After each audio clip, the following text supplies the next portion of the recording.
Here we go. All right, Mr. Corin Silva, and in 5, 4, 3, 2, and 1. Mr. Corin Silva, welcome to CamTalks. Hello. Hello. Hello. Welcome to you. Welcome to me. Yeah. Welcome to me. How are you? I'm good. How are you? Very good, thank you. Yeah, very good to have you here in the hot seat. I'm really disappointed that we couldn't get you on episode 1.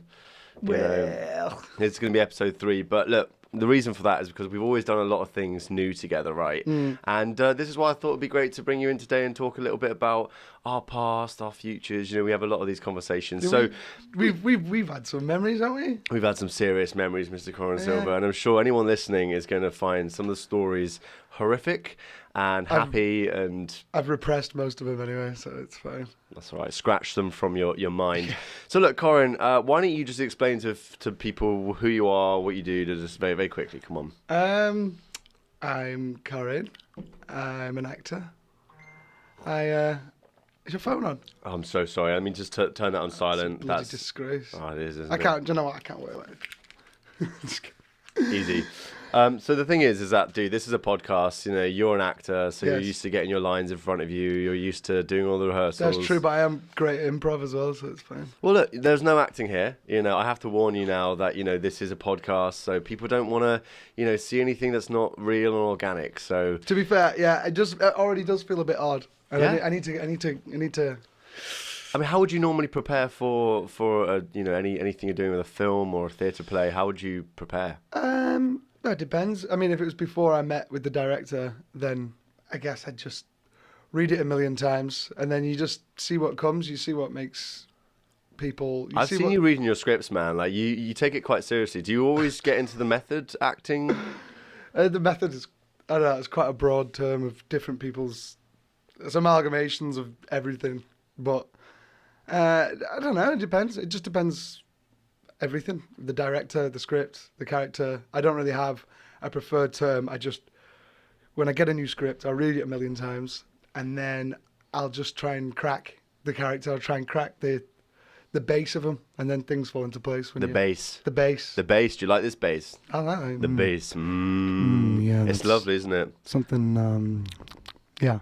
It's We should do an nostalgic. ASMR show. Yeah, someone else suggested that, you know. I mean, to be fair, I'm quite happy to see where this series takes us.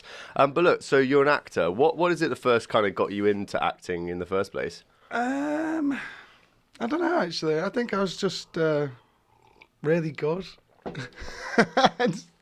No, I don't know. I just, maybe it was partly me being dead fat at school, but I always just used to go up for roles. I was just loud, trying to make people laugh, go up for roles, and I'm guessing, I think it was more that no one else went up for them, more than I was just like, amazing. Well, But when you say the fat, lead. I mean, like, because you're looking pretty trim now. What do you mean by fat? I was obese.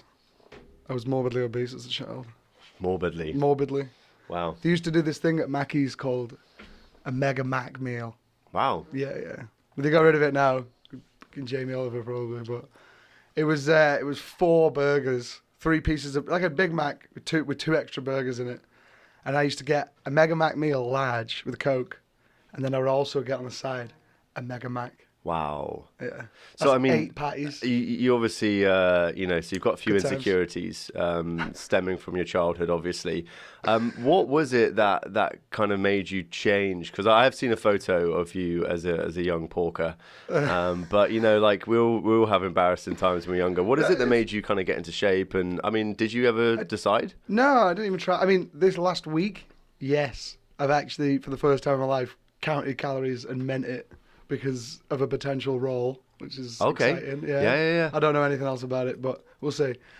But getting into shape, like actually stopping being obese, that was just like, I think I just played out more on some holidays, joined the rugby team. I was always bigger than him as well, because I was fat. It was me and these 2 other guys, Lofthouse, Mellis. We were the biggest. So we played rugby, all of us, and we could just score tries at will. Then I was completely out of breath for like 10 minutes. But I used to just wipe the floor with everyone. They were glory days. They were really good times. So you were always one of the big boys then? Yeah. not necessarily tall, but you were a force to be reckoned with. Absolutely. Amazing. So look, I mean, most but you people could jog away from me for longer than 10 seconds and you're gone. and that's it. That's it. But it's that initial few seconds that you're a challenger, right? Oh yeah. Well, look, dude, you obviously have a lot of differences, and there's a lot of things that for you is very unique. The first thing I could say is that you sound very northern. Explain to people where you're from. I'm from the picturesque town of Warrington, originally. Wow, what's Warrington famous for? The Wire? The Wire, as in the show. No, yeah, it's filmed in Warrington. It's set in Baltimore, but it's filmed in Warrington. It's rougher in Warrington, I'm guessing. Oh, and they didn't decide to cast you in it because you were a baby. No, yeah, obviously I missed out on that. It was bullshit. Talked to my agent. But no, Warrington is it's cute. I think it's the second biggest town in England. It's in between Manchester and Liverpool, right in the middle, 15 miles from each. And it's getting bigger. It's all right. It's all right. It's in Cheshire, though, darling. So, Darling, like the Real Housewives. Of course. Lovely. And they actually asked me to be on that when I was like just starting out, and that show started out because I was an essay for a while, an extra. An essay? Why do they call them essays? Essay, a supporting artist. It's an I acronym. see. It's a bit of a derogatory term, isn't it? Hey, essay, get over Essay, here. yeah, not like a Latin American gangster type. No, not that. Essay. But yeah, then they used to ask me. So it just proves that all those reality shows are bullshit because they actually just get in young actors and whatnot to be everyone that they meet on these nights out and whatnot. Yeah, it's all acting. Everyone that they meet on these reality shows is an actor. So, I mean, essays, extras, supporting roles, whatever you want to call them, is that the thing that kind of got you into looking for the main roles, or was it something else? That was me just procrastinating hard. It was just me like not wanting to take the jump of, oh shit, I love acting. I need to do this forever. There's nothing else I want to do. Because like, when I was in school, I was thinking like, I was always the lead role, but I was thinking like telling people I want to be a chef. Probably because I was fat, because I was like cooking. Yeah, everyone trusts a fat chef. Yeah, right? you don't trust a skinny chef. That's a classic rule. But I was telling people I want to be a chef. I want to be a tropical vet. Wow. Because I love snakes, and I used to have pet snakes. But and then throughout all this, I didn't do anything toward that except cook at home. I didn't treat any tropical animals. And then I was always just in the plays, and I only realised that like too late, annoyingly. That acting is an actual path, you know what I mean? And Yeah. Do you remember what your first role was as an actor? Yeah, I think I was the king in the Nativity. Classic, of course. Do they have kings? Oh, there are Three three kings, of them. yeah. Oh my god! I was all three. No, I was not. Not quite. I think I was actually one of the shepherds in that, but I Classic. didn't know what was going on at the time. I was pretty young. Had a tea towel on my head. Classic. So look, I mean, so it started from an early age. Is there any movies or inspirations that kind of like made you want to pursue this as a full-time career? Ooh, I don't know. Maybe I remember watching There Will Be Blood and seeing, obviously it's an Oscar-winning performance from Daniel Day-Lewis, but it's so... I remember watching that at the cinema, so I must have been quite young. That was fucking brilliant. Top notch. It was so good. What do you think of Daniel Day-Lewis? I mean, I can't ever recognise him in films, and yet he's won probably the most amount of Oscars ever. Yes, yeah. Well, three actor in a leading role, which is more than anyone. Wow. Denzel's there with two. And what do you think is it about Daniel Day-Lewis that actually allows him to get into these roles? Because obviously I'm not an actor. I don't really understand actors. You know me. I mean, I'm a filmmaker, but without being too derogatory, you are meat puppets. So you just you have to hit your cues and you speak back your to John lines. Eccleston there. Well, look, the point is someone like Daniel Day-Lewis obviously has a huge amount of talent behind him, but every role he chooses just tends to be completely polar opposites. So is there something about that method of acting that makes it unique? Well, I think the fact that he's so picky, he loves his craft so much. He loves acting. He's so invested, but he's not just like, he's really not. It doesn't seem like anyway that he doesn't give a shit about the fame side or even any of the social side of it. He just has to perform, and when he does it, he goes so far in because he's so obsessed that he comes out with some of the best, some of the best things you've ever seen. Yeah. And they're completely different. They're just groundbreaking. I mean, he did Gangs of New York, right? Yeah. He was the butcher. Bill the Butcher. What a role, man! What an absolute role. And I think this is Scorsese as well. Come on. Scorsese and Leo, and also the first time they worked together. And who else? I was a little bit Miss Cameron. What's her name? Cameron Diaz. Bloody Cameron Diaz. Yeah. I thought she was. I hate Camerons. Wow, you're on CamTalks now, mate, so watch yourself. But no, I think Cameron Diaz really wasn't. I don't know whether she wasn't right for the film, but I think it's just because I know what you mean. Well, she has a presence, and that's what you got to think about when it comes to casting as well. It's not just whether or not they're perfect. Like, because she was playing this Jezebel thief. I read up actually. She actually got trained by a world-renowned pickpocket and thief. Really? Yeah. He trained her for like weeks on the arts of how to actually grift someone. Nice. But maybe that's the thing when you got to think about with casting. It's not just if you're good and if you're gorgeous and if you got the energy for it, but then it's also what you bring from what kind of baggage you bring socially. Yeah, like do they get on? Do the actors get on? But you've seen her in Charlie's Angels and you've seen her in all that kind of job. She was I always remember her from something about She's Mary. always a blonde one. Yeah. Do you know what? That was a classic. Yeah. And I think that was the start of Ben Stiller's career really starting to take off. Yeah, he's someone that I consider a real rainmaker. If he wants it to rain. Rainmaker. Mate, rainmakers are people where, James Cameron, rainmaker. Bloody, anyone in the industry that has their own studio. Bloody Happy Gilmore. Tom Cruise, but you get to that level, right? Eventually you get to the level of, if I want a project, I'll make the project happen, right? And is that something that you've ever wanted to do, go beyond the camera and make your own projects, or is it always kind of wanted to be in the main roles? Yeah. I mean, sometimes supporting roles are great because a lead has got, you got a lot of weight on you if you're the lead. I mean, especially if you're just a straight hero, if you're not like an anti-hero or villainous type. But if you're the lead, then you've got a lot to carry in terms of what the film needs to do. Whereas if you're a really good supporting role, that's great. That's like, I mean, not an essay like we're talking about, like a co-lead or whatever, a side role. I feel you, man. I feel you. You can play with it more because you don't have that. You just have to be you, and you're only in it for 20% of the movie. Yeah, of course. But how does it feel not having that control over, your next project? Because essentially, you have an agent, right? Yeah. And so your agent does what for you? They put my name forward for things on Spotlight, and keep the ear to the ground when it comes to new jobs. And do you ever get to choose what kind of jobs that you want to go for? Obviously, we spoke before about the new Game of Thrones prequel and how you'd love to be part of that, and also the Lord of the Rings show on Amazon. You always wanted Lord of the Rings. Anyone seen that? Whoever's casting Theo, maybe, I don't know. Yeah, well, this is it. Shout out, because Corin Silva, Race of Men. You take your goals very seriously, right? Yeah, man. Yeah, you actually have a goal book. I do. Yeah. I just finished one. Now I'm on to the next. So you finish a whole goal book and then you move on, right? Yeah. And do any of those goals get completed, or are they kind of future goals? They're in the future, but they're written as if I already completed them.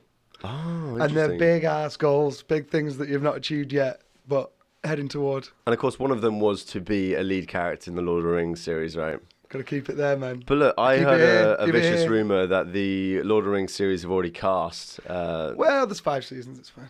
Okay, cool. Well, look, of course they've already cast as J.A.B. I know they've got to get moving, I know that. I find it fascinating because, as a filmmaker, I'm very much in charge of my own projects. I can go and just make a film tomorrow, but you're very much at the beck and call of producers, casting directors, agents, How exactly do you approach this industry knowing that there's so many other people that have to support you? Corin, that's your phone. That's not my phone. That's definitely your phone. It is, yeah. Jesus, I got to start the interview. You told me that was my phone. I knew it wasn't my phone. It was your phone at the start. It was. The real point is that you've got a lot of other people working around you, agents, producers, casting directors. How do you ensure that you're moving forward as an actor and that you're not just relying on other people to make your dreams for you? Well, I think these are new things maybe for this year, but I've become hell bent on just doing it myself too. As much as everyone, around you does that, no one's gonna call you. No one's just gonna give you a part.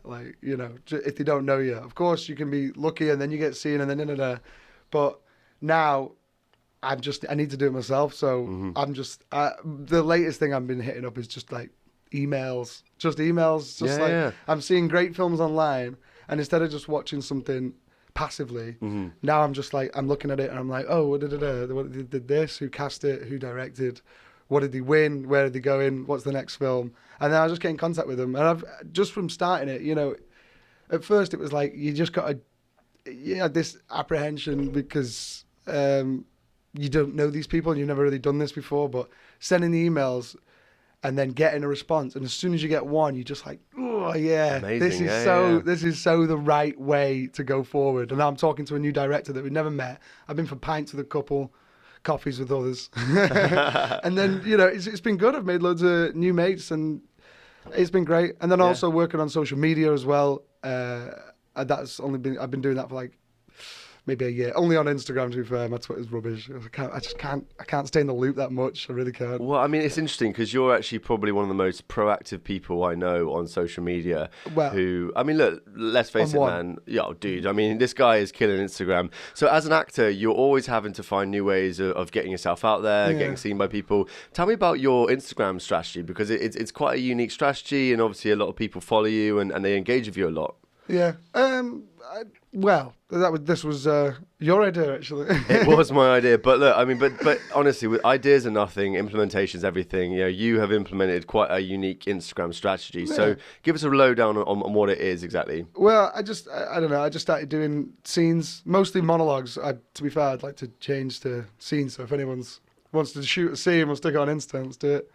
But I don't know. I just thought, well, when we were talking, just scenes from movies, cut them up, stick them on my Insta story, and just give them a shot. But I learn them in like an hour, and then just film it. And the first good take, I just upload, because it's not really about me nailing it, because it's already been nailed by, the original, whoever was casting it. I'm just doing it to just stay active. And at first I thought, oh yeah, this'll people will see this, and people will do it, and they probably have, but afterwards, like in retrospect, thinking about it now, it just keeps you sharp. It's just like, you know what I mean? And of course, you actually get to have a lot of feedback, right? Because I mean, I've called you a piece of shit on Instagram many times because I've seen a performance that I just didn't think was enough. But that's because you're doing it every single day. So I used to do 2 a day. You did used to do 2 a day, but I love it because and a lot of it's down to the film. Like if you're doing The Grinch, which was a really good one, by the way, or Training Day, or like like if someone loves that film and they've just seen you perform one of the best scenes in it,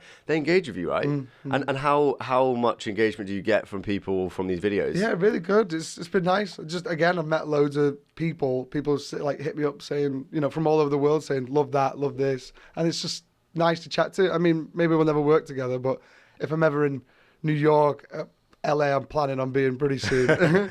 But I've got all these new guys that I didn't know before until I started actively doing social media, and it sounds so obvious. I mean, that's the whole point of social media, right? Yeah, but I never hit it up with with the intention of making it work for my career.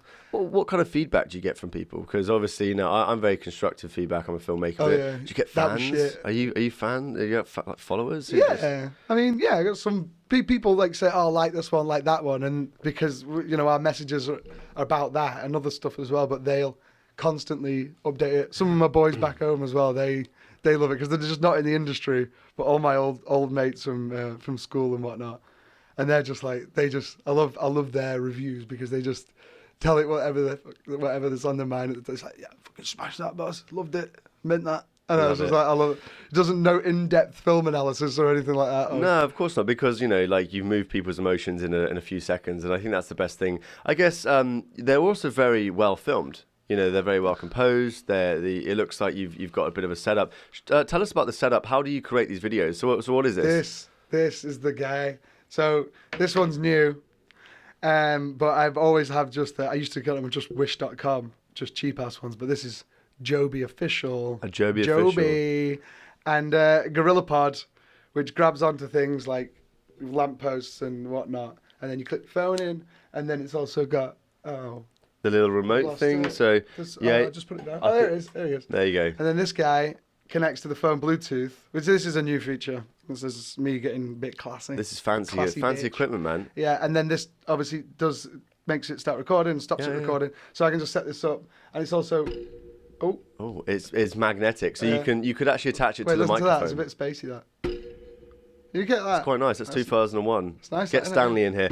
But look, this all equipment looks very expensive, man. How do you afford this kind of stuff? This one was a gift. Oh, who gave you that gift? This guy. This guy. It doesn't matter. This guy. I'll tell you a little story about this little gorilla pod because, you know, without him having to say it, you know, I did give it to him as a gift. His best friend, mentor, manager, broski, decided that, yeah, to congratulate you on getting your agent. You know, I know you've been with a few agents, but now obviously this is one that you really have a lot of faith in. Yes. I decided to give you a piece of equipment that was actually going to help, you know, on this journey. And thank you for following the strategy right, because, you know, I do content marketing for many people and obviously do a lot of strategy for people who can't quite afford the implementation. But not a lot of people follow a strategy when you give it to them. And I think it's fair to say it took you a while to actually trust my strategy. Was that right? A little bit. And no, I've always trusted you, and I've always trusted elements, but I question everything, so, you know. Perfect. Well, look, I mean, the point is that you film very well, not only because, you know, you're used to being on camera, but you are a good filmmaker as well, right? You've made films in the past. Yeah. I don't think we've completed one as of yet, but I do love film. I love filmmaking. I would make film, and I'm like, you know, I've written a few scripts, which is, I'd rather do now is just write a script and then hand it over to filmmakers, you know, just to do it, because people are better than me now, a lot better. You know? Of course. Back in the day when I could just grab a camera and whatnot, then it could kind of work, but now everyone's specialised. But that's it. I only write scripts for the same reason every actor writes scripts, which is so they can be in it. I see. Well, look, we worked on a few projects together, so why don't we dive into to them? I'd say the first time I ever met you, Corin Silva, you walked into a casting call or an audition that we put out a casting call for, and the role, I believe, was for a 1940s gangster villain. And of course, you came straight into the room, and, you know, without, you know, engaging with myself and the director on a personal level, you kind of just went straight into this incredible New York accent, and you kind of just sat there, you kind of brushed off, you know, all the pressures you had before, and you were just like, yo, hello, you know? In fact, give us a little rundown on what that first audition was like. I don't remember what it was. It might have been like, was it Goodfellas or something? No. Well, the project was called A Fairy Tale in New York. Oh yeah, I know you did direct Goodfellas. I mean, my audition was at Goodfellas. I think it was something like that. Yeah, it was something like that. It was some Italian American. Go on, give us your New York accent. Oh no. Look at this, man. Like you're an actor. You should be able to do this. I know, but an actor prepares. Oh, you in the purple shirt eating the bagels. See, that's what happens when you don't prepare. It's shit. Yeah, well, look, I mean, I'm not an actor, man. I'm behind the camera. You know, I get to experience life in four, you know, boxes out of four, you know, straight lines. I get to really have a lot of fun because, you know, as a filmmaker, I get to look at other actors as well. No offense, but I get to imagine them in different roles. But every time that I imagine you, you're just my friend, man. You know, that's good. That's my friend. I mean, yeah, I can do other things. It's also weird seeing you in other people's films as well, because, like, I know you. I get a little bit jealous. But no, so that was the first project we ever did together, and it was a really serious storyline. I think that it involved, you know, some kind of rape scene, which was incredibly hard to film. And, you know, for you as an actor, how do you prepare for a scene with so much sensitivity, and obviously with a you know, your female actress who you guys have to be on the same level, right? Yeah. I mean, definitely when it comes, I'll be honest with you, Cam.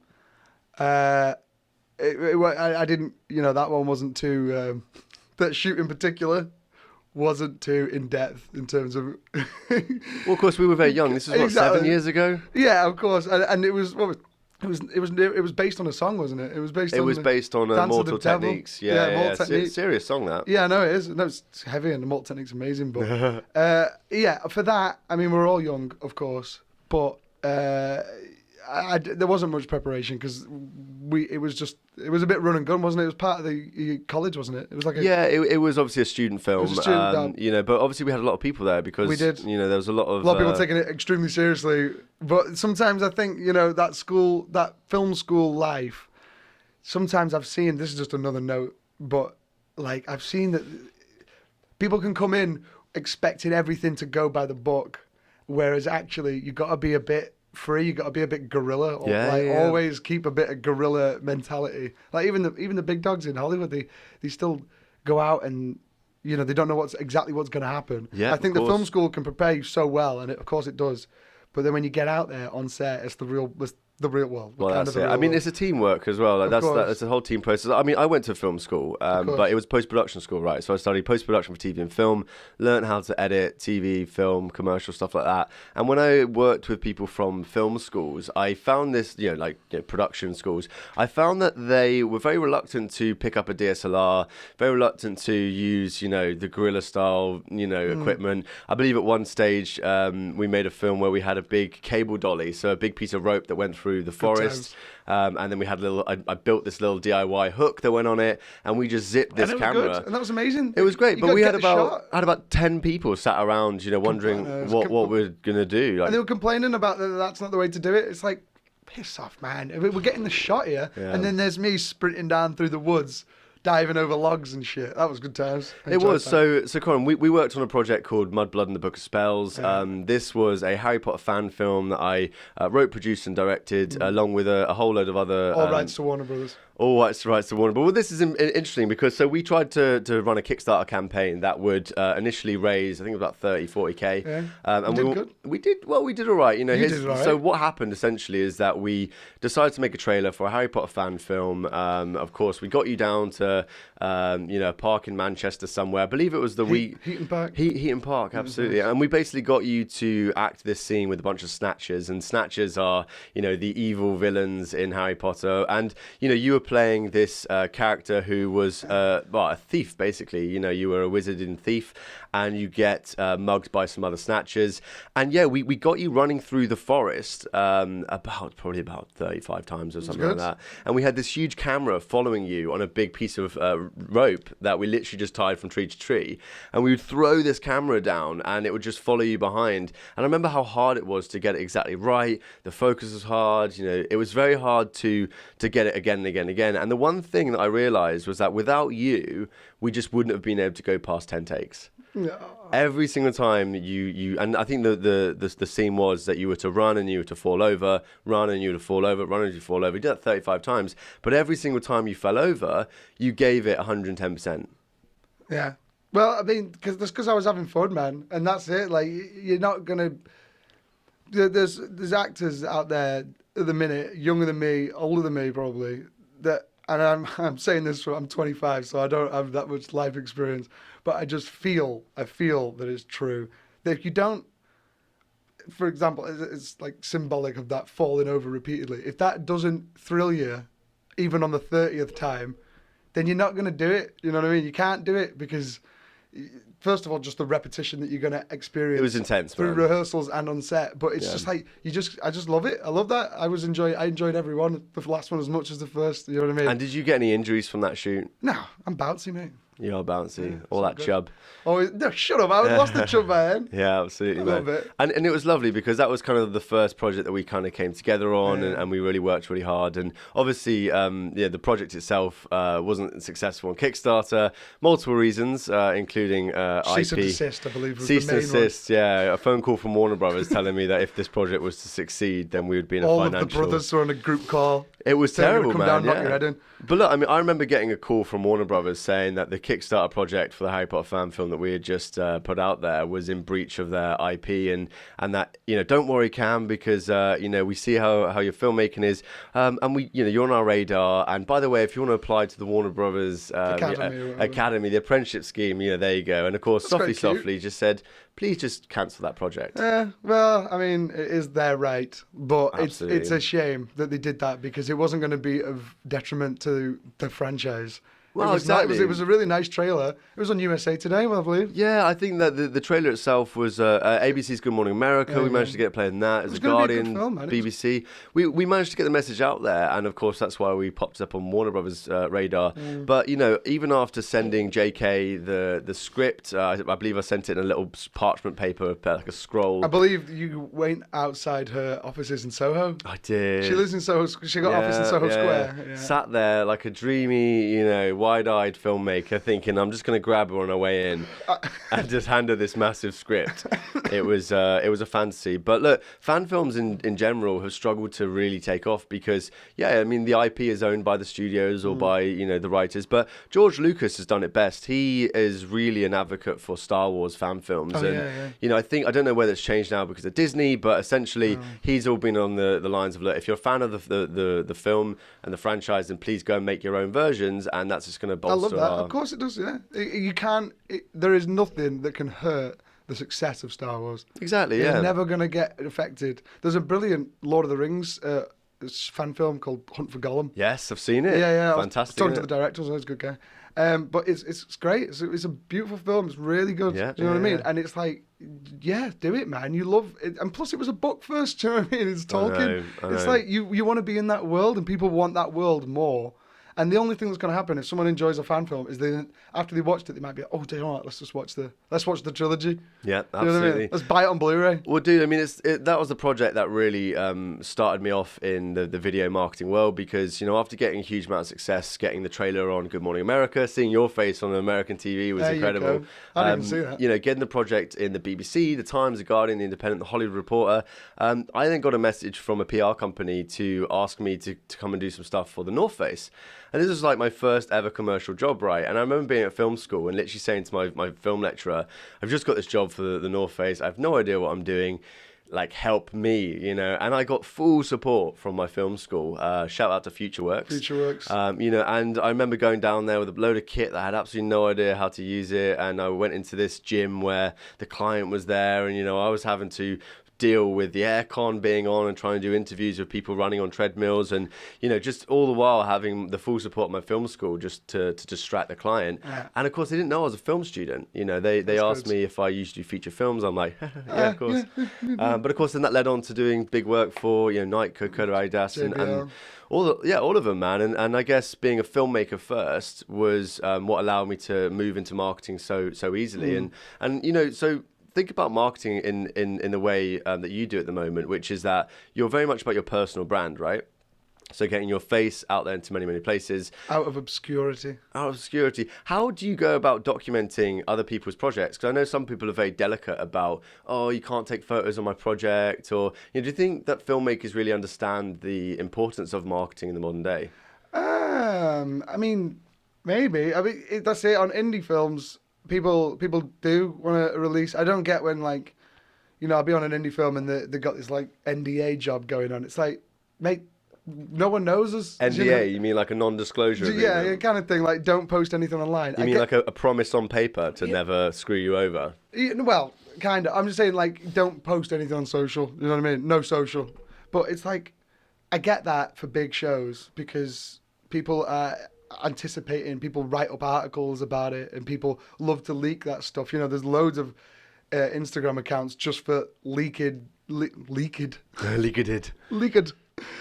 just for leaked storylines of soaps and big shows like Thrones and stuff like that. And there's a huge industry for that. And I get, so keep that under wraps. Of course, you've spent 10 mil or whatever on an episode, so keep that under wraps. But for indie films and indie filmmakers, it's like people just want to know. People want to know that shit. Like, I don't know why you're trying to hide it. And people also and I've done this, and now I'm trying to get away from this a bit. It's just like, it's why I didn't film this. I was gonna put this on live on Insta Live, and I just didn't because a little thing went in my head. It's like, it might not look good, might not look cinematic, but that's not the point. Absolutely like, not. It's just like just do it because people want to know. And like when you wait around being a perfectionist, you just procrastinating. If you think, oh no, I'll just get my things in line and my website in line and my Insta in line before I really start hitting people up, and my show reel for actors as well. God. It's like, I mean, I've done that too. And, of course you want your show reel to be good, but everything's useless if no one knows who you are. If you're an actor, if you're anything, if you're any freelance creative, no one knows who you are, you're buggered, and that's it, you're done. So you just got to get out and just talk no matter what. Yeah. And then problems will come, but they're new problems, they're like things that you've never experienced. And then you got to work them out. And then 6 months down the line of doing that, you realize that you know a shitload more people and a lot more you got a lot more knowledge about the industry. Do you know what I mean? Absolutely. I mean, you're absolutely right. People are too worried about being perfectionists. fucking do it. I think everyone's really like everyone wants to show the final product, Exactly. but the reality is that if we've been with you from when it was such a rough idea and we got to see behind the scenes, but we got to see your failures, and your successes. Everyone loves outtakes. Everyone loves outtakes, but more importantly, people want to be able to know stuff about projects so that it's social currency, right? So, if I found out, and like you said about Gangs of New York and Cameron Diaz having training by a pickpocket, right? Knowing that kind of information means I'll go and chat to someone about that information, which in turn will then bring them into the cinema or them to go and watch the film. And this is, I think, where I've struggled with big brands and, big studios now where they're really reluctant to show, the behind the scenes as it happens because it's all sign off by these people, and it sucks because it's a shame, Wouldn't you have loved to seen a daily vlog of, Game of Thrones? Yeah. Seeing, every day a different actor, different this, understanding fully that there are things that you cannot show because of whatever. But you just don't do it on when you got a big shoot that day, when you got a big scene. Then obviously it's radio silence. But then you see photos of like the lead cast of Thrones, and they're all enemies in the program, and they're all like this. Everyone bloody loves that. Yeah, everyone absolutely. loves it because you love them. You love those guys so much. You know what I mean? And it also encourages collaboration. When shows like the Jimmy Kimmel Show, you get to see that someone's personality. Can I eat this? You can eat the chewing gum, but only if you eat it away. Don't chew, because if you chew, people are going to be like, what the hell. This is some serious sensory overload right now. So I tell you what, have a little chew, then spit it out because Well, I wanted to just chat a little bit about about becoming a big star actor because Game of Thrones actors are all set now, right? Like literally every single person who has been in the lead role in Game of Thrones is now looking at a very, prosperous movie career, TV career, whatever they want to do. I know that Maisie Williams has just set up a really cool new company. Yeah, Daisy, very, very interesting. And I think she's probably one of the only Game of Thrones actors that has really embraced the younger, audience and has really kind of helped, inspire people, inspired. She's cool, man. She's awesome. She's really cool. She's really cool. Yeah. Shout out to Maisie. Yeah, thanks, Maisie. Yeah, thanks, Maisie, for encouraging all of us love you. to be ourselves. Right? Because her and Sophie Turner, they have a really good relationship on Game of Thrones where they're like sisters and they get to They are sisters. They are literally sisters, in the story. Spoiler. But of course, the other interesting thing is that, so in the last season of Game of Thrones, and spoiler for anyone that hasn't seen it, but of course, Maisie's character has a sex scene, right? How important do you think that is for her next project? I think, do you know what? I think it's really important. I do, because I remember thinking that when it happened. And a lot of people, it made a lot of people feel weird because they've known her as a kid. And she's, not very tall. So she's always been the kid. Childlike. Yeah. She's always been that character. She's always the youngest character in it that you care about. And then for her to have this arc where she becomes this warrior princess, and then it has that sex scene, I think it's great because if she wasn't that, there's a danger for actors. Like I said with Cameron getting into that film, because she brings this other aura with her. She brings all of her other films sometimes come with her. I see. What I mean? Yeah. So it's like a childlike aura. Yeah. So you can be stuck in that childlike thing. You know what I mean? There's a potential. It's like Daniel Radcliffe, after Harry Potter, he did Equus on the West End. Fully naked, right? Yeah, right. Ah. And that was as soon as, I think it was his first big job after Harry Potter, and that was a great move by him, by his agent too, I'm sure. Was that on purpose? Well, I think it seems like it was very well planned. I mean, it's a great play, so why not? And he's perfect to be in it. But to go from Harry Potter, everyone's favourite, all over in America as well, everyone's little boy, posh boy, and then he's like, the little wizard boy. And then he does Equus, where he's, a very... Full frontal nudity. Yeah, and a very challenging character to do. Yeah, of course. That just made everyone's image just go... Just snapped, So it's like shedding the child. Yeah, drop it. And I think her having that sex scene, I think that was great. I think that was a really good move for her career, and I mean, it worked great with the narrative. Yeah, I thought it was awesome. She's grown up. She is grown up. Arya's grown up, and then I think that's important to not, because if you're 7 years or something in this role, you don't want to be that. Once it's You don't want to finished, be trapped it's in finished. that role. Yeah. But I wonder whether the writers and producers kind of had a sense that this is where her character was going, or whether she had a particular request that, by the end of this show, I want to be seen seen as grown up. Yeah, maybe she did. Who knows? Who knows? Well, all I know is that she's gone on now to do some amazing things outside of the film and TV space, because she's got the influence now, and so like she's got a lot of projects in front of her that aren't film related, aren't TV related. But I think that's such empowering. If you were an actor 20 years ago and you were in the world's biggest TV show, there's not a lot of way to capture that value and to redistribute it later on, apart from being in another TV show, another this. But or like Ronald Reagan just became president of the United States. So there's certain ways, but like essentially with social media, she's used that so well that now her social media influence allows her to open up so many other doors for other projects. And her company Daisy, which is obviously going to be a whole different ball game to TV and film, but how cool is that, man? It's so cool. Yeah, of course. That's what it allows you to do. I mean, you get hell bent on acting, and that's all you're gonna ever do.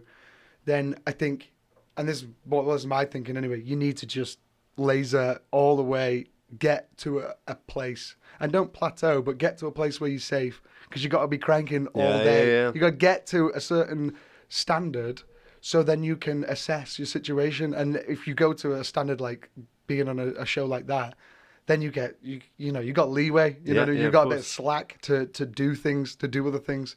But if you're going to be a freelance creative in any form, you just got to go all the way, all in, and then get somewhere. Make ground, and then you got that freedom, which is sick. Love so it. Cool. So look, Corin, did you train anywhere? Are you like a drama school boy, or what did you do to get into acting? In Manchester.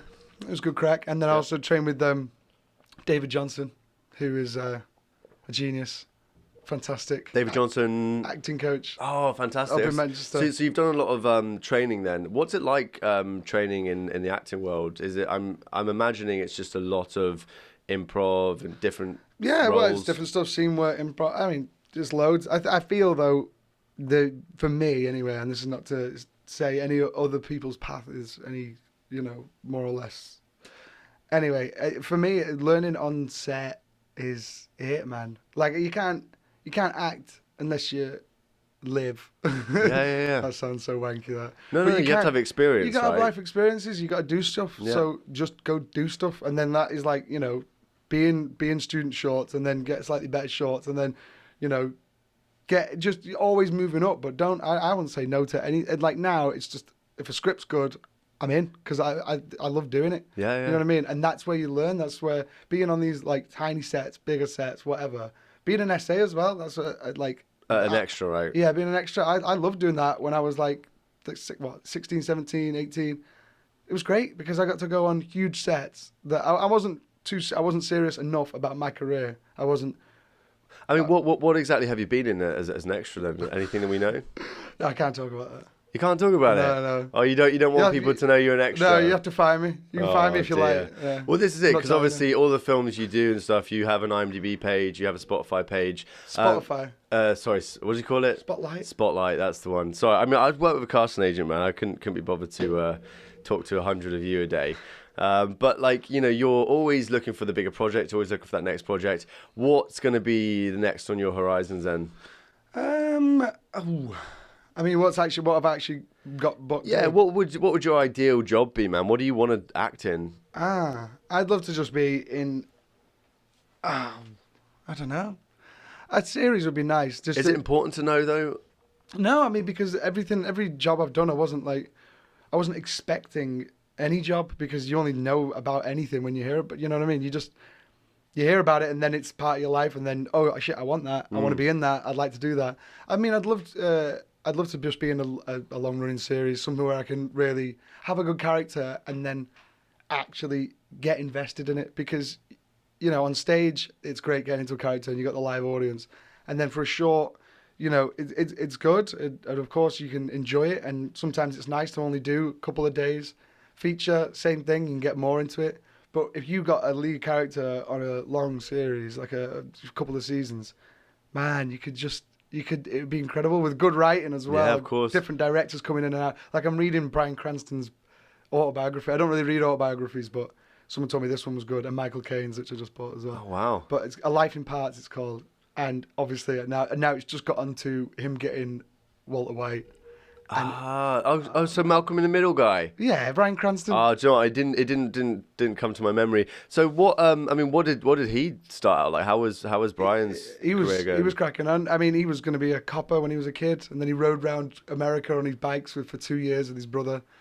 Decided acting, and then part in a soap, and then just keep different always guest roles for like 15, 20 years. Then he got Malcolm in the Middle. Yeah. 7 years on that, and then it was a couple of years after, I think, that he just got he got offered this part from, well, no, not offered the part, an audition, because Vince Gilligan directed one of his X-Files. He was in an X-Files as a guest star, and so Vince remembered him, and he was writing his new show Breaking Bad, brought him on for an audition, and apparently Cranston. What do you think his secret sauce is, though, mate? What is it about him that makes him so successful? I mean, you can only ever act, really, if you can act. You gotta be a natural from that, and he is amazing. Just inside, he's amazing. His talent is amazing, but the guy works so hard that you can just see it. I don't think even he talks about it a little bit, but he's just so. What's the word? Well, he's dedicated. In depth, right? He goes deep. Yeah, no, he's dedicated, but he's not just dedicated to like. He's just dedicated to the craft. If he gets a part, it sounds like he just breaks it down all day, all night. That's all he cares about. And of course, you got to do that, and I do. People I know do, but he has done that for decades now. And then he bagged Breaking Bad, and all of this hard work, all of this discipline. That's the word I was looking for. Same with Daniel Day-Lewis. Discipline, yeah. Discipline. That's what you got. Key word here, man. Discipline. Yeah, you got to have discipline. You got to have discipline. You got to have talent and discipline, and then you just work all day, all night until you get somewhere. That's it. You just got to work. Yeah. Talent, discipline, and energy. And I think the thing about having that discipline is that if you, like you said earlier on in the interview, if you don't enjoy what you're doing, then you're never gonna have that discipline to keep. Yeah, you won't care. You'll burn out. Not burn out, but you'll lose the energy. You'll lose the drive. You can have discipline all day and night, but if you don't love it in the end, then you'll just. Do you ever get really pissed off, like, when you don't get a role, because you obviously have to go to auditions and, you go in there, you learn the script, and the next thing you know, you found out someone else got it. Yeah. How do you feel, or how do you deal with that kind of rejection? It's hard. I mean, it's always hard because you always think that you're the guy. Like, there's never been a part that I've been given where I'm not like, that is so me. that is absolutely my part. There's no one else could play it. Yeah. And I'm just like, that is it. That's me. So then, if it doesn't go my way, it's just like, oh, what? As if. And it's got a lot easier.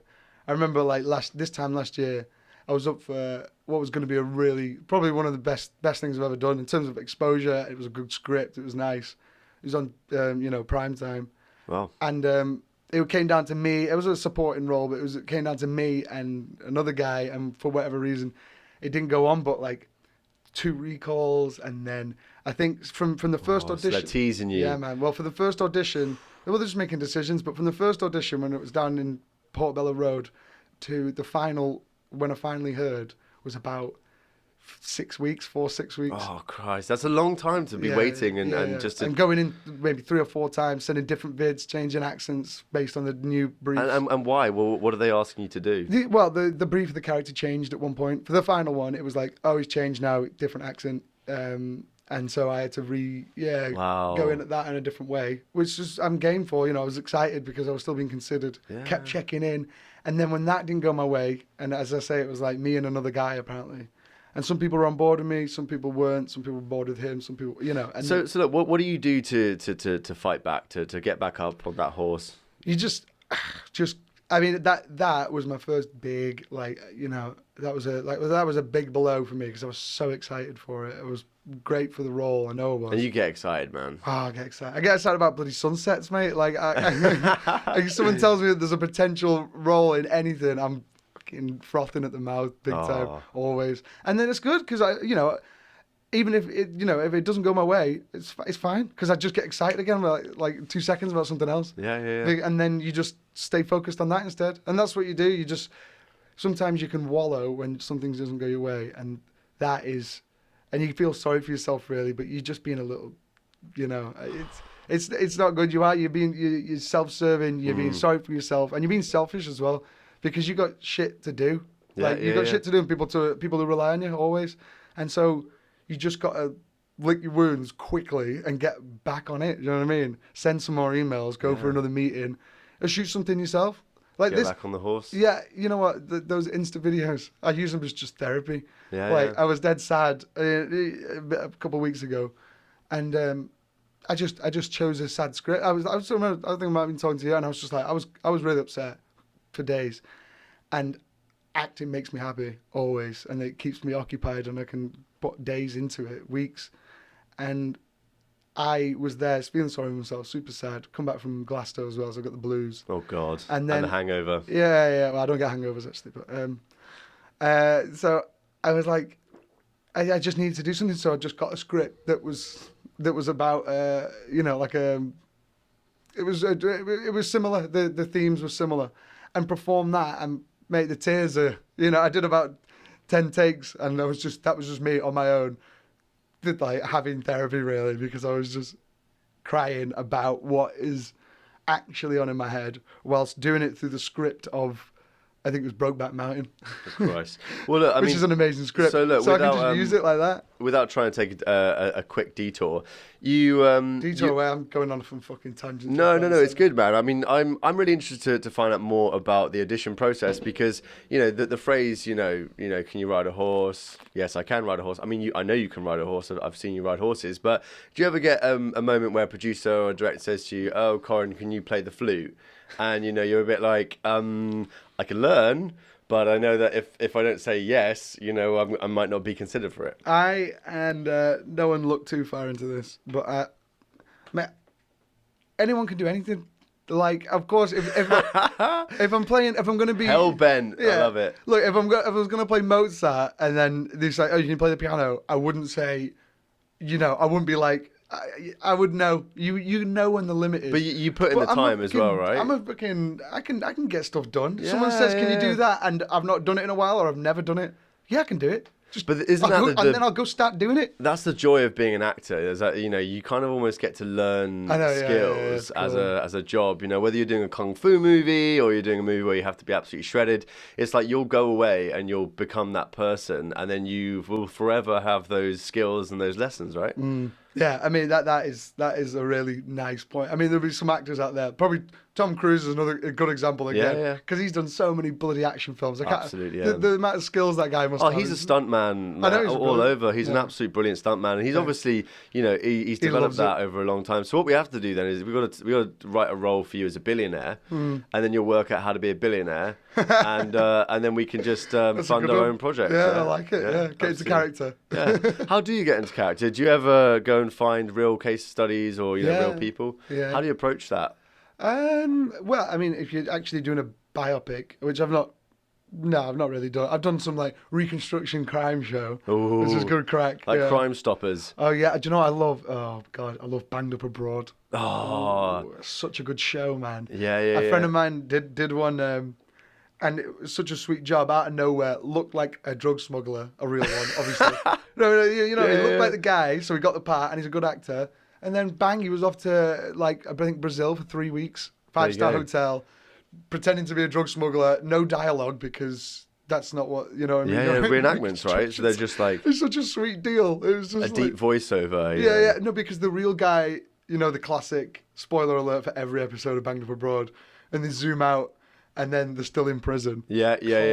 So it's the real guy's voice, and my mate was just banging around the beaches, Sao Paulo, and all that. Just amazing. Yeah, pretending to be this drug dealer, and that's what I mean.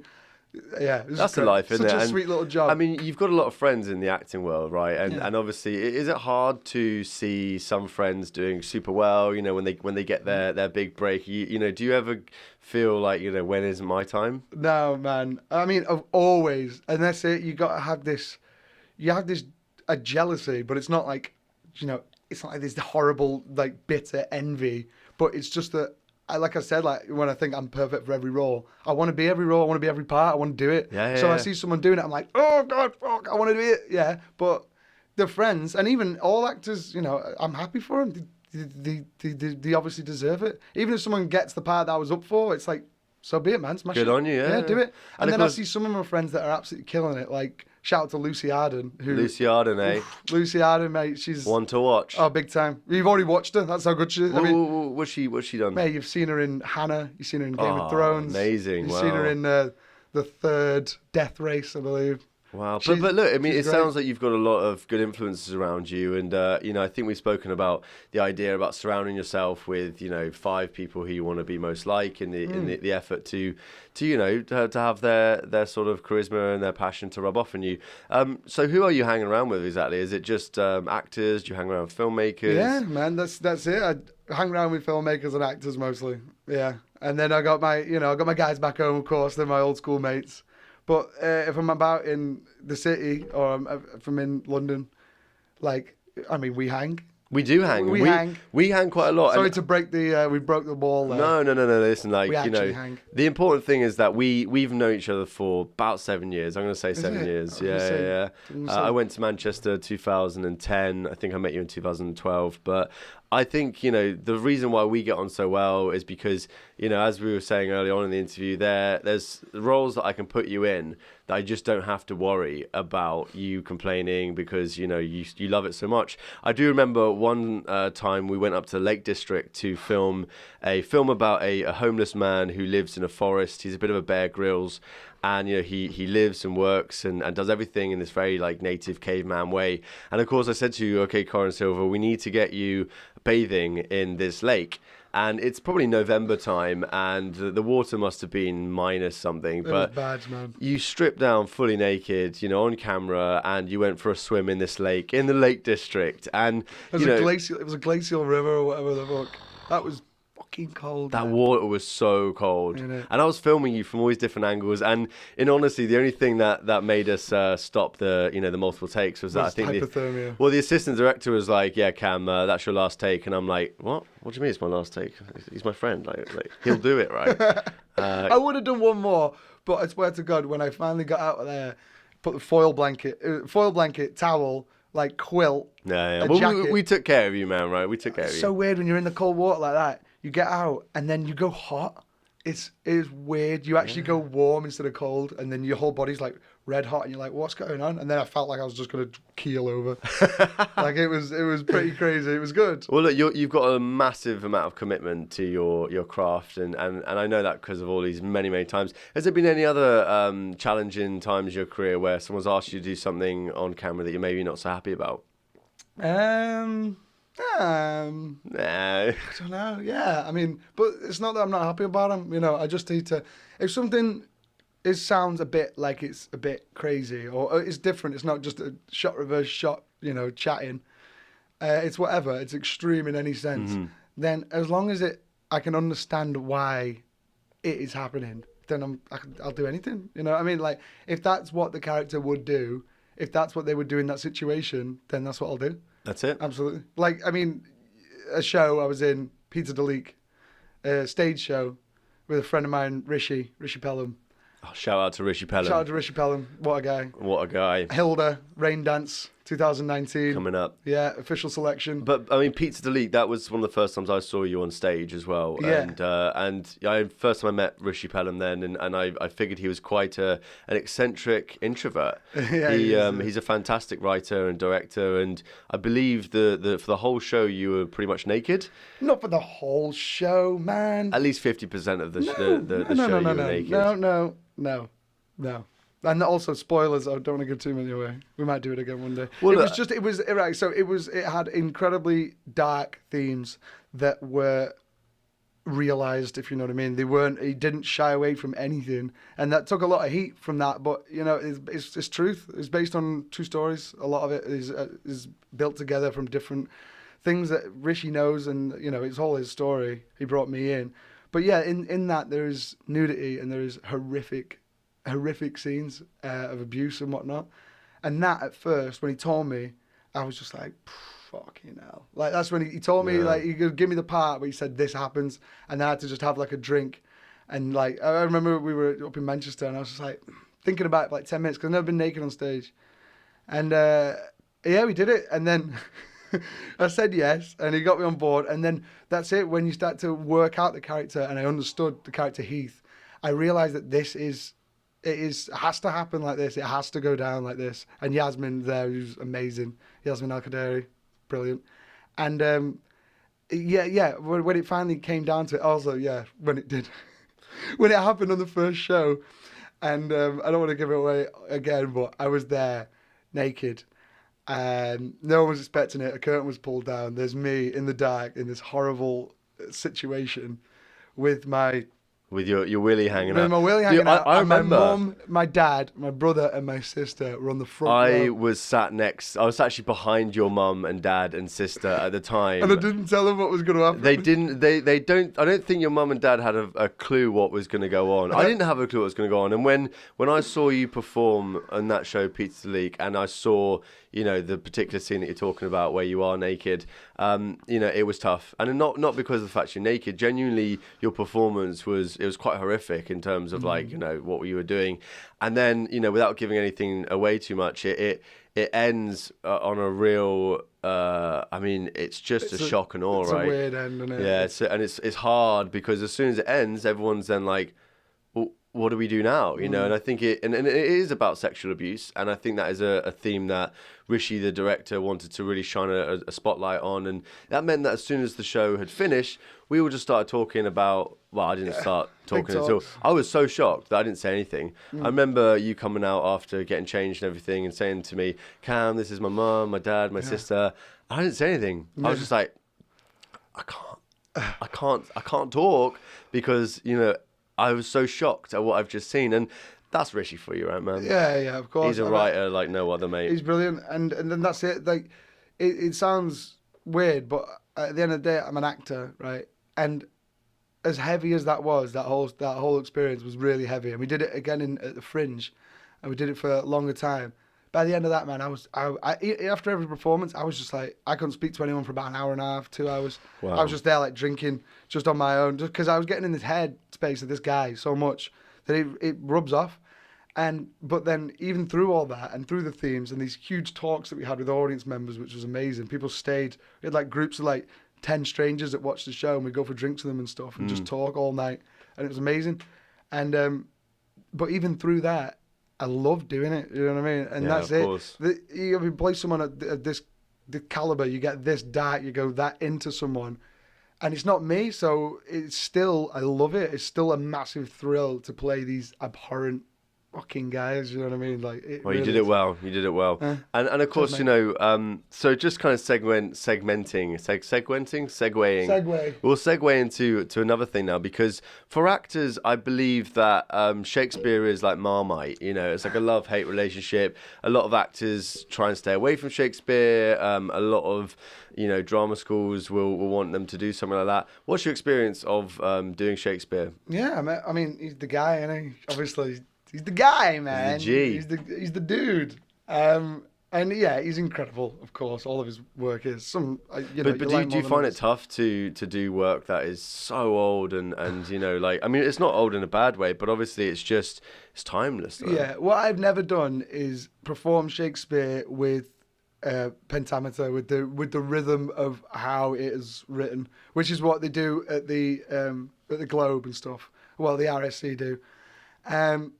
And I've never done it like that. And to me, that doesn't, I don't know, I would never do it like that. I mean, if I was in a bloody RSC show, don't write me off, I'm game. But, and I'll do it right, okay? Yeah. But for me, his words are incredible. And the reason people still read it is because it's still actually extremely useful. He talks, it's romance, it's love and tragedy. And everything he talks about, everything he writes down, it still rings true massively. It's so universal and so incredibly written that people still research it and perform it every single day in every town in this country and all over the place.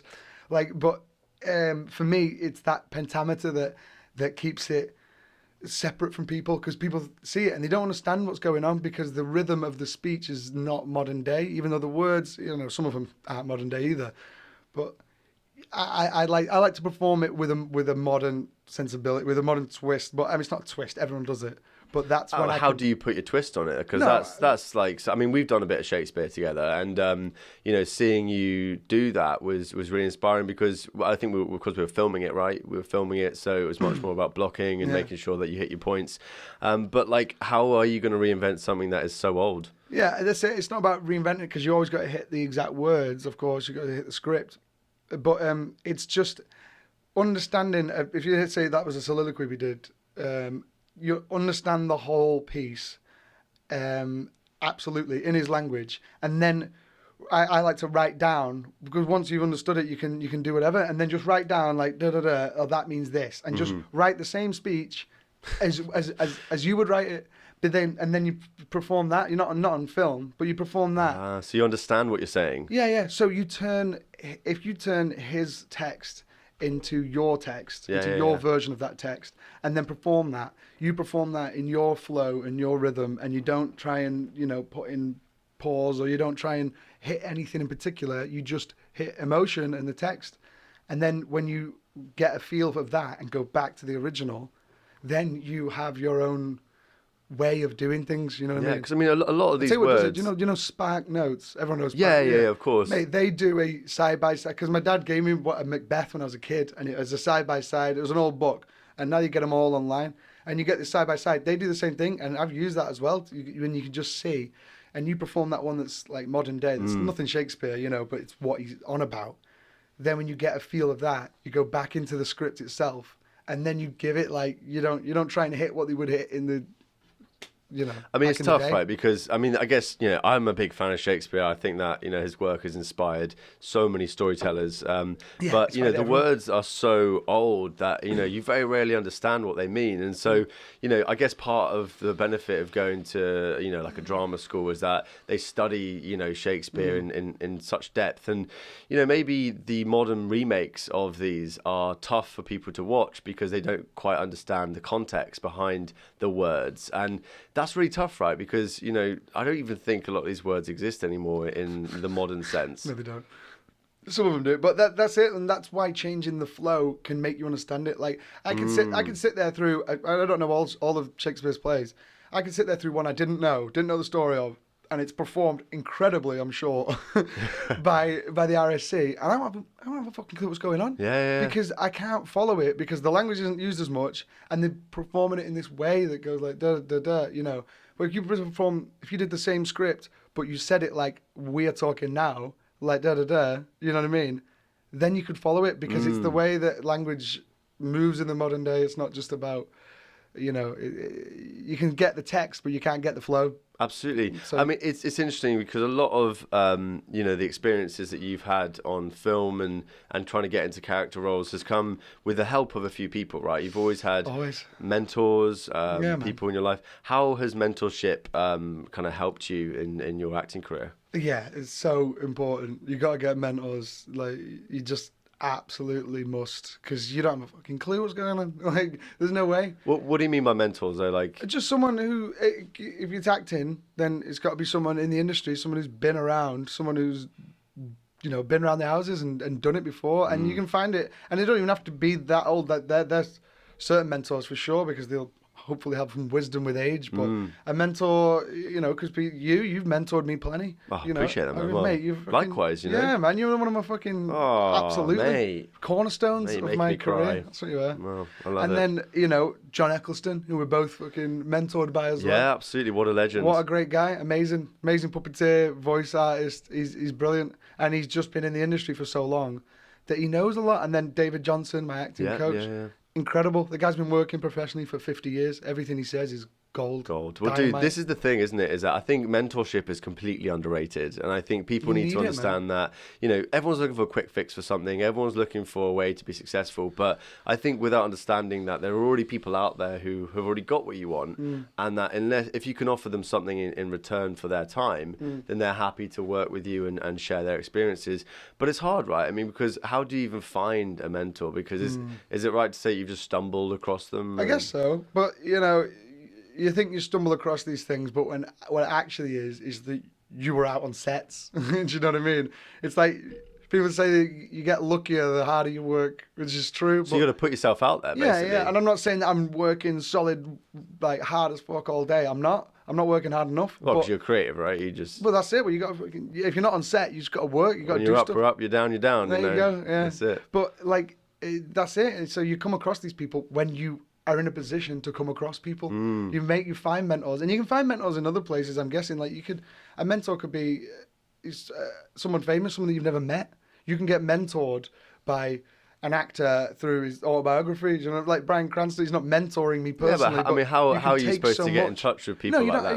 You don't have to get in touch with them sometimes. I think that you can be mentored by reading the whole works and studying the way of Kubrick and studying him always, finding out exactly what he did, and then it'll feed into your career as a director. It's almost like the collective knowledge of everyone that's ever existed being in our pocket on our phone is now a mentor. I mean, Google's a mentor, right? Yeah. Google's like my mother. Do you know what I mean? It's, okay, Google, say something nice to me. Oh my God, she's mad at you. Like a Russian doll. You've got lots of layers. Oh my is God. that a compliment? I'm like a Russian doll. You're like an onion, more like. I don't know. She's gonna learn my habits more and more. Onions have layers. Ogres have layers. Onions, ogres. You get it. We both have layers. I love it. You know, and I've got all this Google stuff set up in my bedroom, and like, you know, the lights are all controlled. Corin, I left you in my room a few weeks ago for like a week, gave you my key while I was away, and I came back and I said, you know, okay, Doodle. Turn on all the lights, and I just had nothing. I felt like such an idiot, just talking to no one, just shouting. And obviously, what it is that you couldn't figure out how to turn the bloody things off, so you just went and switched them off by the wall. Yeah, well, I unplugged everything actually. Oh, you did, yeah. And that is and then tough. changed the password on it. Oh man, I messed loads of shit up when. And now Google doesn't even listen to me anymore. Yeah, well. I talk to myself these days. Look, this is interesting as well because I used to live with my business partners who, you know, were not, great guys, but you know, they did not want Google listening to the conversations. They were not wanting Google in the house. I don't really care. I don't really care. Do you know what? It's like at the end of the day, Google, I've already given you my immortal soul, so it's like, you know, send me ads, just don't recollections. Yeah. Well, you know, unfortunately, unfortunately, because that's the way that's the way it is now, isn't it? Is that democracy is now in the hands of the data companies and the marketers. Let's not get into that. It's going to upset me. We're not, but you know, obviously knowing that the world has changed and that you know, social media, technology in general has kind of allowed us to become bigger and in more places than one. What's the biggest thing that you've done in the last few years that's really helped you either reduce time on doing certain things, or you know, what's really helped? What do you mean, technology-wise? Technology-wise, yeah. What apps are you using? What tools? I guess actually using Instagram professionally as part of a brand is massive for me. Yeah. And then sending these emails, you know, I guess I just wasn't really using it effectively at all. You know, I'd be on like Facebook groups. But here's the thing, man. You're still very ancient, mate. I've seen your outreach folder where, you know, you've got all of these directors' names and what they've done, and like, you know, all this beautiful work, all written on A4. Don't give my secrets away. Well, no, it's dude. You know, I applaud you for it. You know, you spend a lot of time researching directors, producers. You watch their work. You know, you write notes about what you liked about the work. I mean, geez, if you hit me up and I didn't know you, saying, Cam, I've seen your work. I really like this, and this. Is there a way for us to work together? I'd be like, yes, absolutely. Because you take so much time and put so much dedication to looking at other people's work, and you keep it all in these weird folders that somehow you've kept with you. And I like lost. having paper and pen sometimes. It drives me nuts, mate. Of course, you can get on Trello, make a Trello board. Yeah, I got a Trello board too, but you know. I like it. I like having writing it down because I get to tick it off. The old school approach. But look, you do lose a lot of things, right? Oh shit, man. Yeah. You lose a lot of things. You've lost your bag multiple times. Yeah, I lost my bag with the only copy of the only film I've ever. I didn't even finish it, but the only film I ever made, which you know about it. And it was on a hard drive and my laptop was in there. Well, the only reason why I know about it, Corin, was because I shot at the fucking film. Yeah, and I get a phone call from Corin Silva saying, remember that film that we shot a few weeks ago? Yeah, it's on my hard drive and that was in my bag and I've lost my bag. And I remember thinking just like, oh, great.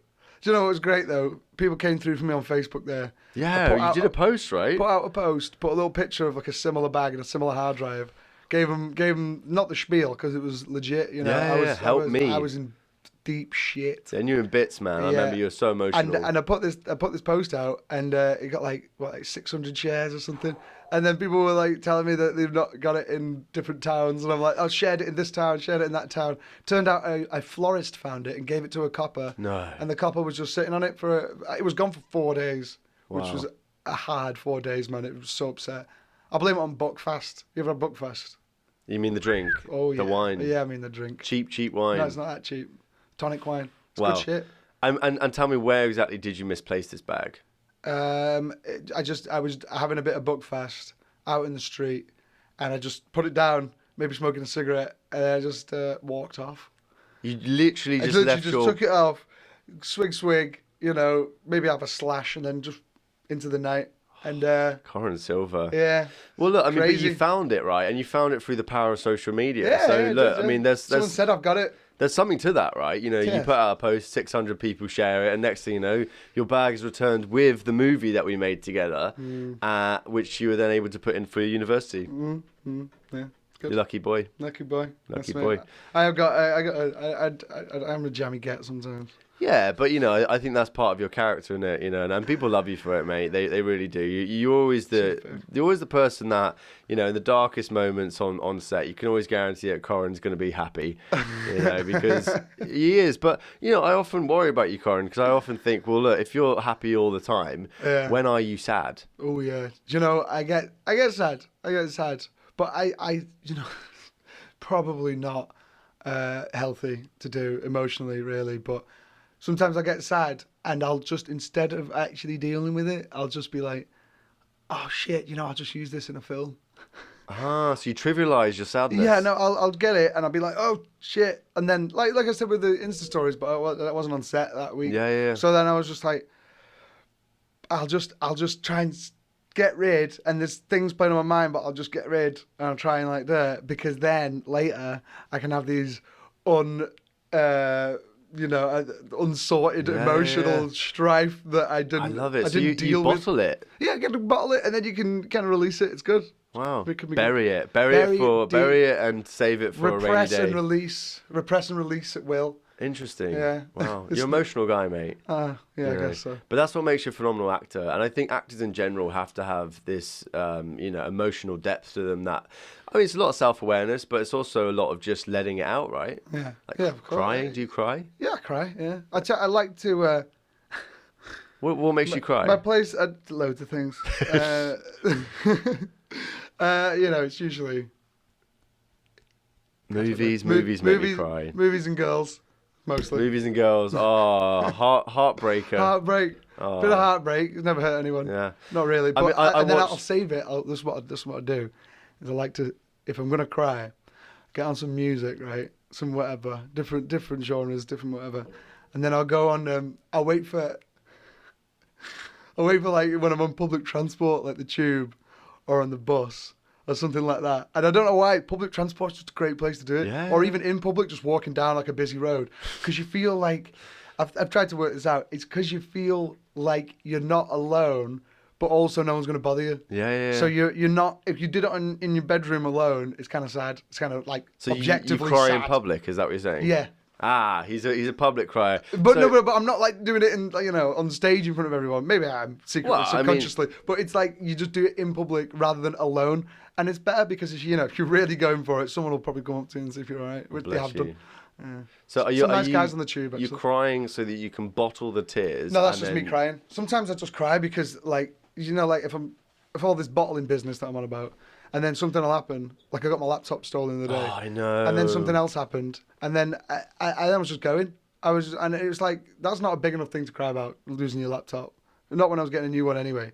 But like, Yeah, but I mean, the way you lost it, man. yeah, I know it's robbed in it, but Robbed on the megabus. robbed on the megabus. I mean, I remember you leaving this place, and I said, "See you later, Corin." And next thing I know, I get a phone call from you saying that your laptop was taken out of your bag Sneaky whilst bastards. you were riding back from London to Manchester on the 2 a.m. And, megabus. watching the bloody Sopranos, I was enjoying the Sopranos. Put my thing away, clip it, put it back under my legs. I'm on the back seat.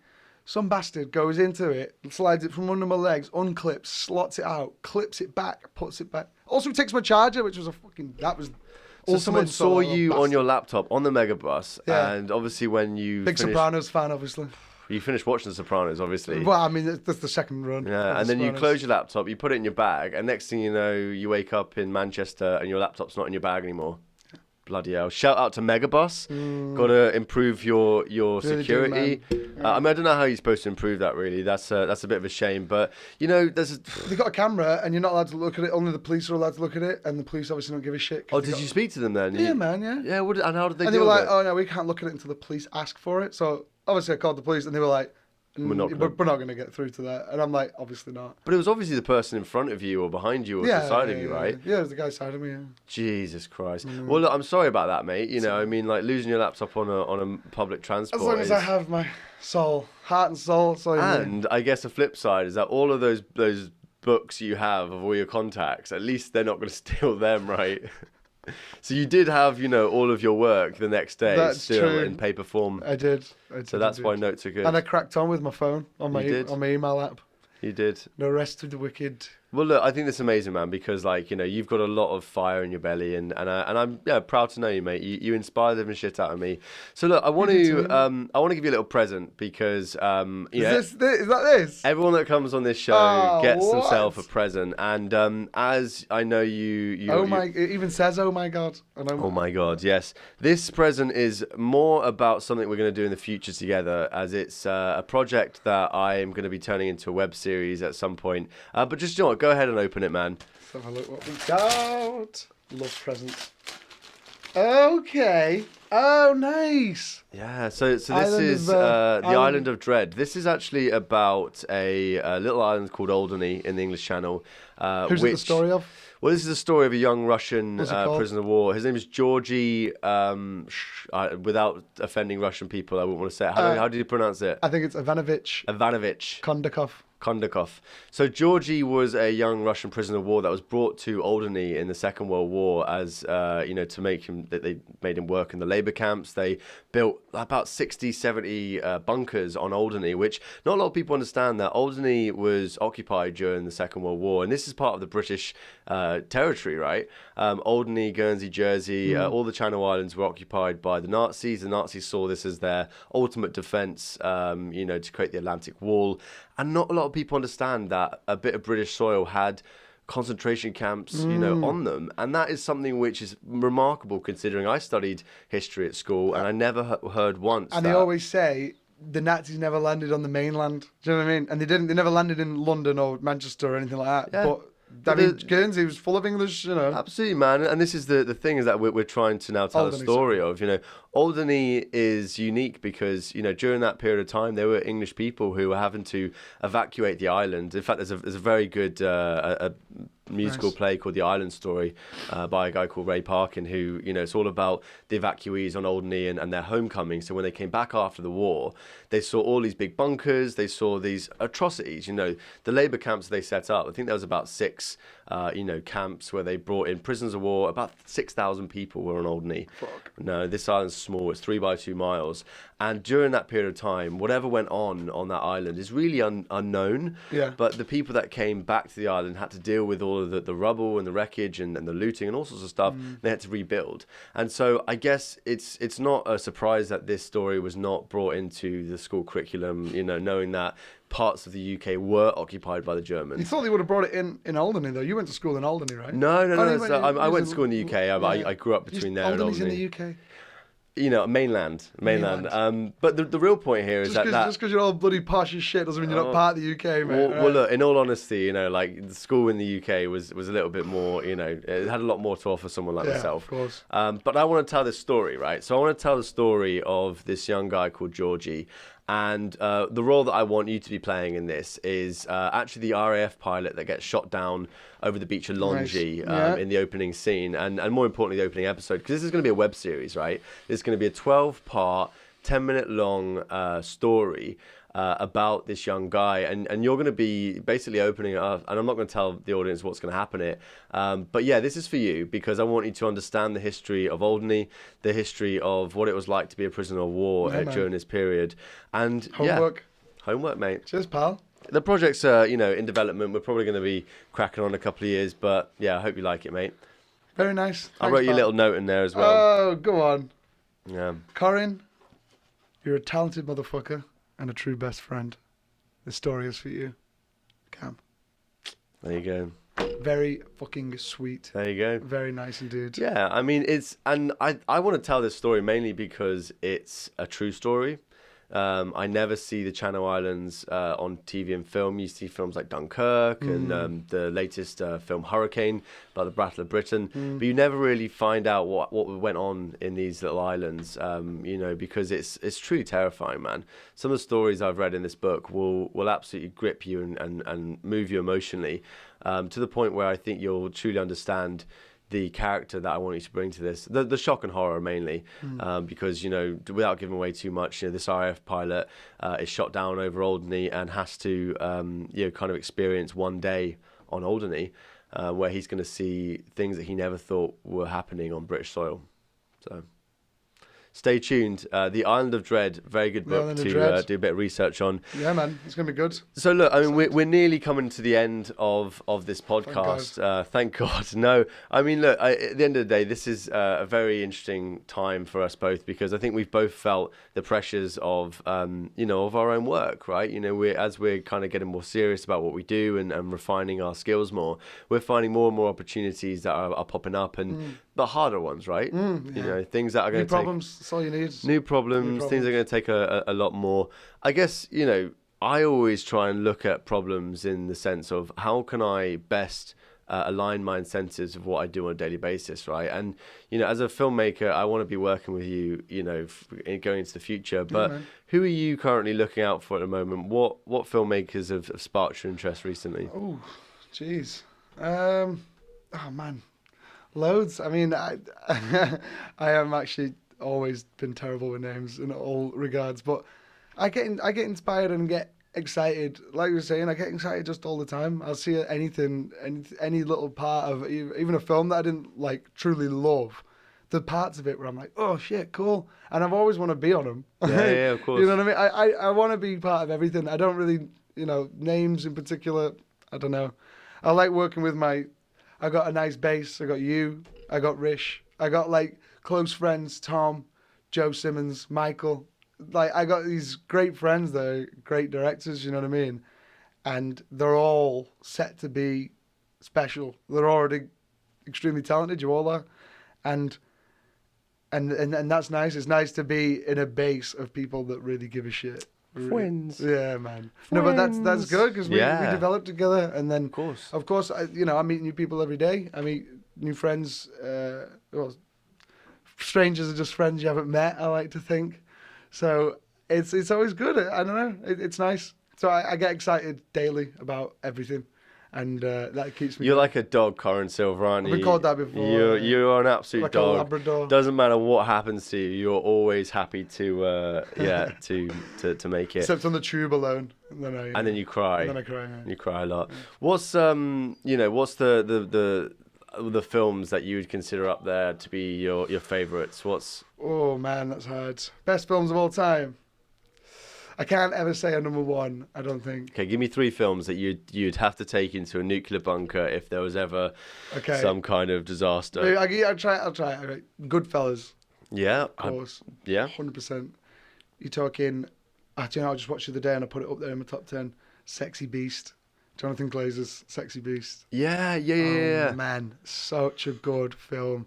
Jonathan Glazer's amazing. That's a director I'd love to work with. Just top of my head. What a guy. Incredible. Everything he does. Shout out. Yeah, shout out, Johnny. Hit me up. Old Boy, the original. Wow. I mean, it's interesting because I when I ask people about their the films they like, Runner. I can tell a lot about you by the films you like, and I know that we've done this in the past. This guy is you are like the kid in Up. You're just always happy. Hello. I was when I was fat. Hello. I actually look like him. Yeah. Russell. Russell. What's your favourite line from Up? Oh, I don't know. It's not about the lines in Up. It's because it's just beautiful. It's just incredible. Yeah. The music's the best part about it as well. Well, not the best, but But it's Pixar, right? yeah, man. I mean, they are the best storytellers on earth, right? Actually, I just actually read a book called Creativity Inc. Is that what it's called? Which is all about how Pixar started and why their ethos has really been, the secret sauce to their success. And obviously when they got bought by Disney, how they were going to kind of keep that ethos. But it's about the storytelling, right? Because, Pixar are the best storytellers on earth. But So good. what do you think makes a good Pixar film? Oh, I don't know. It's something always intangible. It's got soul.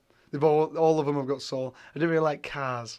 I wasn't into the Cars series because I Not don't a fan care of about Cars. But that's for little kids. It's for little boys mostly. They've got their little cars. You can't say that Pixar is just for like one age, man. No, Like, no, everyone loves Cars. this No, stuff. Cars. Fuck that. I fucking love Pixar. Yeah, but but even Cars. Okay, man, yeah, like, it even has Cars. elements. I know, and it was good. It was good. Okay, maybe I don't care about Cars. The thing is, Pixar always make it a family-friendly movie, and there's always these connotations or these references or lines that only really appeal to adults because the adults know them. But Mate, family friendly. Toy Story 3 when they're going down into that furnace. Holy shit! That was intense. That messed me up, man. that messed you up, but I don't know if it would mess up kids per se because I don't think they've had horrific? to. Yeah, sure, but they haven't had to wait so long between number 1 and 3 to like build that relationship with the character to the point where they see a lot of doom and gloom these days. Kids do, but so that to them going into a furnace, a bunch of toys, probably like, oh well, yeah, I know what happens, burn. Whereas for us, it was like. Woody! What's And happening? that bastard Lotto, that strawberry man. bastard. Yeah, absolutely, How mate. dare you? How dare you? Tears. Have you watched 4? I've not. Oh, mate. I've not the seen ending it. of that is, oh, God. I'm gonna have to watch it tonight. I think I was crying about 2 or 3 different occasions in Toy Story 4. Amazing. Yeah. Do you know, the last time I cried was the other night. I was watching Rocket Man, I've the not Taron seen it. Egerton version.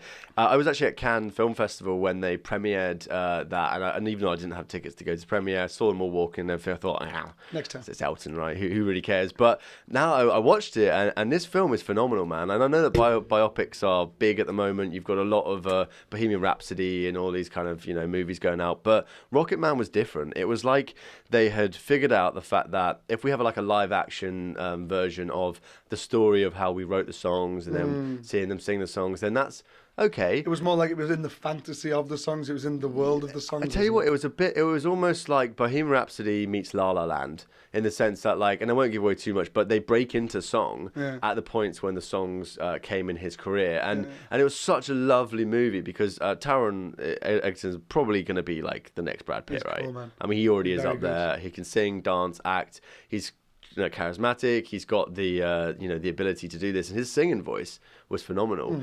And that's what carried it. I know that Elton John was very hands-on with him when it comes down to like the music and being able to help him through it all. But I cried about 5 times. Honestly, 5 times I just kept crying. And my girlfriend, bless her, she was also crying. So we looked at each other like, what's wrong with us? You too. But look, this is important, man. You're an actor. Can you sing? Yeah, I can sing, yeah. Yeah? Give us a little song. No. Can you dance? When drunk on a night out, yeah. Can you act? Oh, shit, no. You're Yeah. supposed to say yes Of to course all I can. 3 of those Yes things. to all 3. Mate, I can be a triple threat in different ways. All right. I love it. I can act, sing, and I'm a fucking laugh. How about that? Yeah, no, There you you go. are a good Triple laugh. threat. Hopefully we'll laugh with you, not at you, unless You you're can on laugh the at screen. me. I'll laugh at me too. Yeah, I think you're a funny guy, man. I mean, do you lean towards... Funny how? Huh? How am I funny? You're a funny guy, man. Well, like you a know, clown, I'm here to make you laugh. you're here to make funny me how? laugh. Well, you're an What actor, the fuck man. is so funny about me?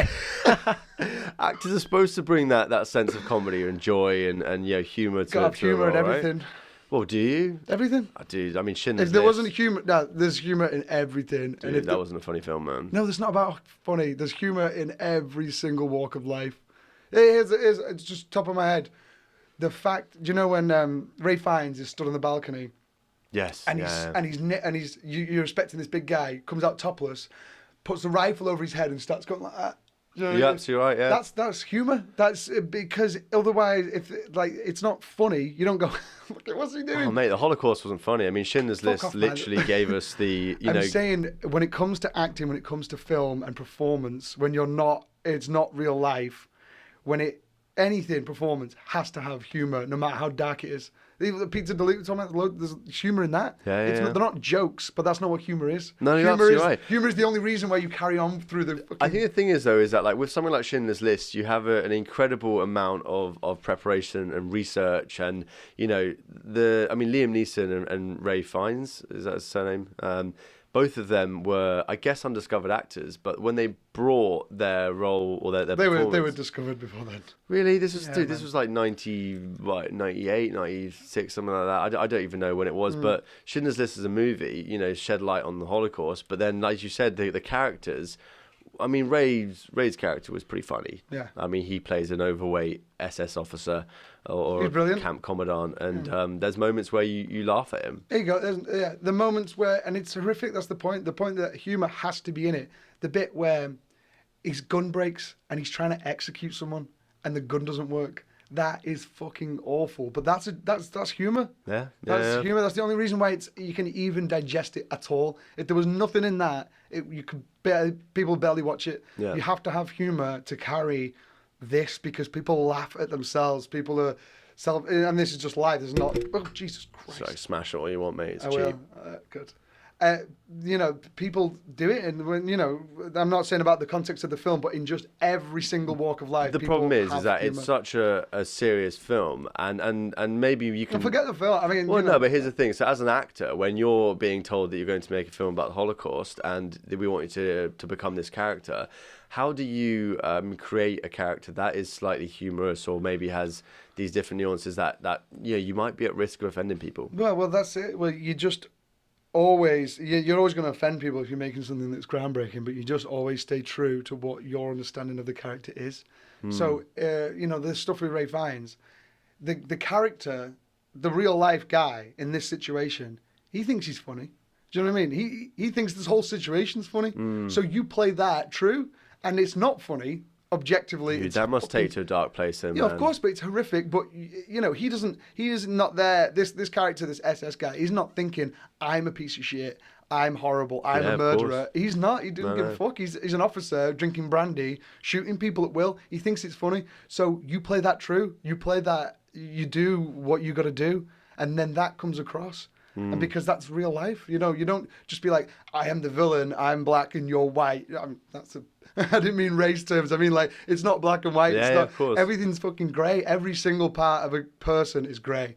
There's nothing that's defined. If someone's evil, they love the kids. Do you know what I mean?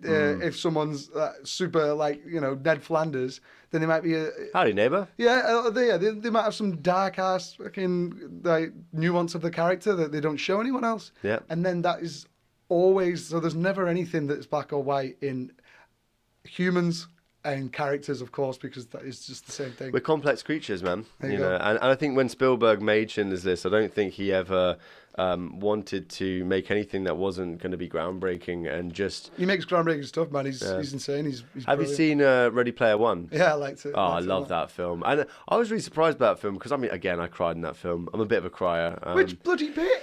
Well, just like, the Act 3, man. Like, it's always... Because it was a Spielberg ending, right? Yeah. Do you know what I mean by that? Like he knows how to warm an audience up. Much of a tearjerker, Well, I don't know, because part of me with movies, I get so invested into the plot and the characters that if there is, like we were talking about Toy Story 3 where the toys are going into a furnace, you get this weird sense of build up of that. They're not going to die. That the characters are going to survive. I actually thought they were going to die on Toy Story 3. Well, then that's Pixar doing a real good job then, right? It. That's it. They dragged out that couple seconds longer than you thought they would have gone. Yeah. And I was like, holy shit. It's like, shot, reverse, shot, I know, yeah. reverse. Everyone's saying shot, bye and shit. reverse. I know. It's like, just someone save them right now, Woody. Yeah, exactly. Yeah. Well, look, this is why I love movie making, man. I love to move people emotionally, and I love the fact that actors like yourself are, able to be so true to your craft, and it's a real credit to you, mate. You put a lot of hard work in, and I can't say I could ever do it, but I hope to work with people as talented as you. Well, you just keep directing, mate. Well, that's it. I like being behind the camera and seeing what you bring to the performance, which is me too. Which is always interesting. Stay there. Yeah. I'll definitely stay behind the Shackle camera. you to the tripod. Shackle you. Shackle ya. Shaka. Yeah. Nice, Good. nice, man. Sweet. So, I mean, look, is there anything else that you want to talk to the world about before we end this lovely podcast? No, I'm not in any position to give some long-standing life advice. So, follow me on Instagram, Corin Silva. Corin Silva on Instagram and on CamTalks. Thank you ever so much, my friend. That'll do. Sweet.